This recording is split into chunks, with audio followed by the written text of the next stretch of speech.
चालाक बूढ़ी औरत। बहुत साल पहले की बात है। एक बूढ़ी औरत ऐसे राज्य में रहती थी जिसकी रानी बहुत सुंदर थी। उसके 4 बेटे थे जो आपस में लड़ते थे और उनकी पत्नियां भी एक दूसरे को पसंद नहीं करती थी।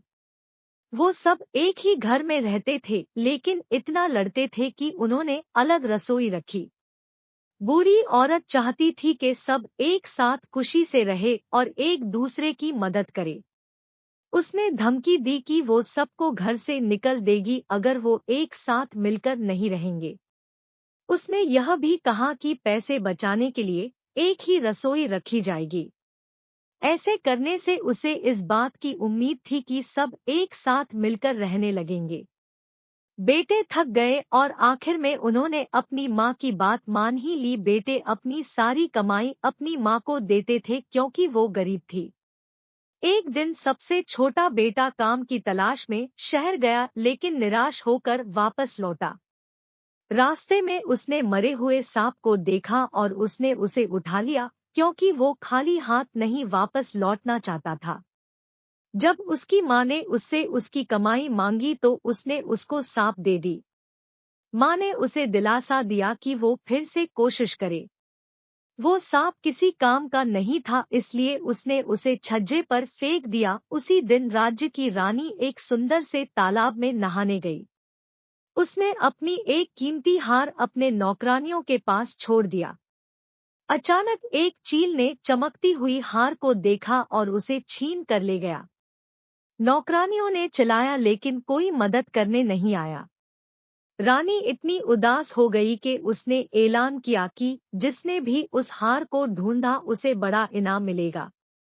उड़ते हुए चील ने बुढ़िया के छज्जे पर सांप देखा और उसे समझ में आया कि सांप को तो खाया जा सकता है लेकिन वो हार किसी काम का नहीं है। उसने हार को छोड़ दिया और सांप को ले गया। अगले दिन बूढ़ी औरत छज्जे पर कपड़े डालने गई तो उसने हार को देखा। वो जानती थी कि रानी वो हार कब से ढूंढ रही थी। दिवाली कुछ ही दिनों में होने वाली थी।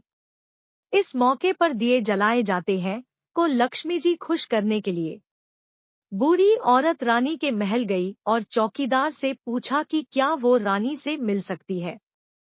रानी ने हार को देखा तो वो बहुत खुश हो गई और उसने वादा किया कि वो बूढ़ी औरत को बड़ी रकम देगी। बूढ़ी औरत ने मना कर दिया और बोली, मैं गरीब हूँ, इतनी बड़ी रकम मैं संभाल नहीं सकती।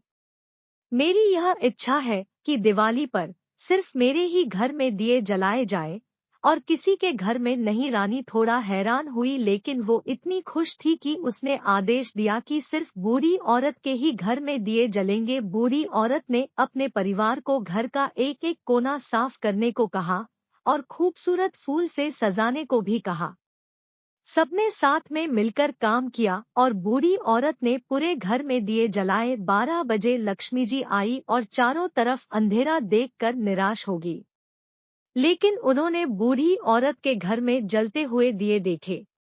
क्योंकि उन्हें दिए पसंद थे उन्होंने बूढ़ी औरत के दरवाजे पर दस्तक दी। बूढ़ी औरत ने दरवाजा खोला और अपने परिवार वालों को लक्ष्मी जी को फूल और मिठाइयों से स्वागत करने के लिए कहा।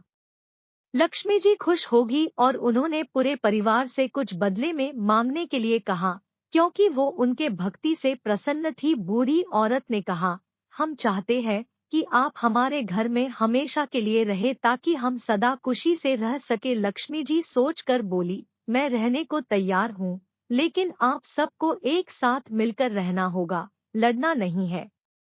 अगर किसी ने भी मेरी बात नहीं मानी तो मैं यह घर छोड़कर चली जाऊंगी। सब इस बात से बहुत खुश थे कि लक्ष्मी जी संतुष्ट थी।